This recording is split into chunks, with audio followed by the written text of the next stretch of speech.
அனைவருக்கும் வணக்கம். இன்று புரட்டாசி மாதத்தின் முதல் நாள். தீராத கடனும் உடனடியாக தீர தவறாமல் இதை செய்யுங்கள். என்ன செய்யணும் அப்படின்றத பத்தி பார்க்கலாம். புரட்டாசி மாதம் அப்படின்னு சொன்னாலே பெருமாள் வழிபாட்டுக்கு உகந்த மாதம் அப்படின்றது நம்ம எல்லாருக்குமே தெரியும். இந்த மாதத்துல பெருமாள் வழிபாடு செய்ய செய்ய நம்மளுடைய தொழிலையும் வாழ்க்கையிலும் ஒரு நல்ல முன்னேற்றம் அப்படின்றது கண்டிப்பாக கிடைக்க ஆரம்பிக்கும். இந்த புரட்டாசி மாதத்துல புதன் ஆதிக்கம் அதிகமாக இருக்கிறதுனால நீங்க பெருமாள் வழிபாடு செய்யறதுனால உங்க வாழ்க்கையில் இருக்கக்கூடிய இன்னல்கள் அனைத்தும் நிச்சயமாக நீங்கும். செப்டம்பர் 17ஆம் தேதி காலையில 6 மணிலிருந்து 7 மணி வரைக்கும், இல்லைன்னா 9:15 10:15 மணி வரைக்கும் பெருமாள் வழிபாட்டு தொடங்கி நீங்க செய்யலாம். புதன் திதி, ஏகாதசி திதி, மாதம் புரட்டாசி, இந்த மாதிரி 3 விஷயங்களும் ஒன்றாக சேர்ந்து வரக்கூடியது இந்த புரட்டாசி முதல் நாள். இந்த நாள்ல வழிபாடு செய்யறது அப்படின்றது பெருமாளுடைய அருளும் மகாலட்சுமியுடைய அருளையும் நமக்கு பரிபூர்ணமாக பெற்றுக் கொடுக்கும். வாழ்க்கை முழுவதும் இருக்கக்கூடிய அனைத்து விதமான இன்னல்களையும் நிச்சயமாக நீங்கும். இந்த நாள்ல தீராத கடன் தீர்றதுக்கு நம்ம என்னென்னலாம் செய்யணும், என்ன மாதிரியான வழிபாடுகள் செய்யணும் அப்படின்றத பத்தி பார்க்கலாம். சூரிய உதயத்துக்கு முன்னாடியே நம்ம வீட்டெல்லாம் சுத்தம் பண்ணிக்கிறோம். பெருமாள் படம் இருக்குன்னா அதை சுத்தம் பண்ணி சந்தன குங்குமம் வச்சு அவருக்கு ரொம்ப இஷ்டமான துளசி மாலை சாத்தணும்.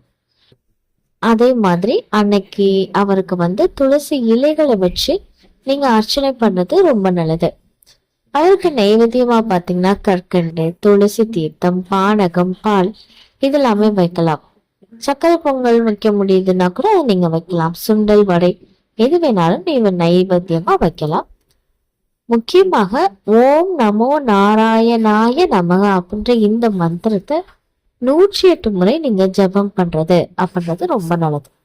அதே மாதிரி விஷ்ணு சகஸ்ர நாமம் கேட்கறது, படிக்கிறது இதெல்லாம் செய்யுங்க. புரட்டாசி மாத பிறப்பு அன்னைக்கு ஏகாதசி திதியும் சேர்ந்து வர்றதுனால நீங்க பெருமாளுக்கு விரதம் இருக்கலாம்.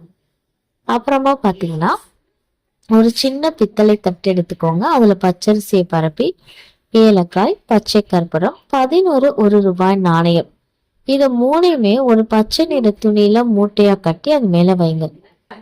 இப்ப இந்த புரட்டாசி மாதம் முழுவதுமே இந்த மூட்டைய நீங்க கடவுளா பாவிச்சு தீப தூப ஆராதனைகள்லாம் செஞ்சுட்டு வந்தீங்கனாலே கடன் நீங்கும். முதல் வாரம் இல்லைன்னா 4வது வாரத்துக்குள்ள ஏதாவது ஒரு சனிக்கிழமையில பெருமாளுக்கு தழுவி போடுங்க. மற்ற சனிக்கிழமைகள்ல எளிமையா மாவிளக்கு தீபம் ஏத்துங்க.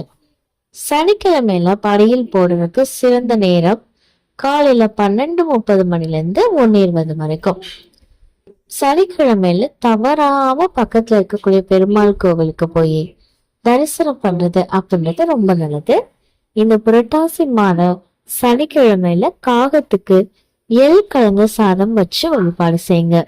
விரதம் இருந்து பெருமாளை வழிபடுறது, தானம் செய்யறது, இது எல்லாமே உங்களுக்கு கடன் பிரச்சனையிலிருந்து நீங்கிறதுக்கு நல்ல ஒரு வழியாக இருக்கும்.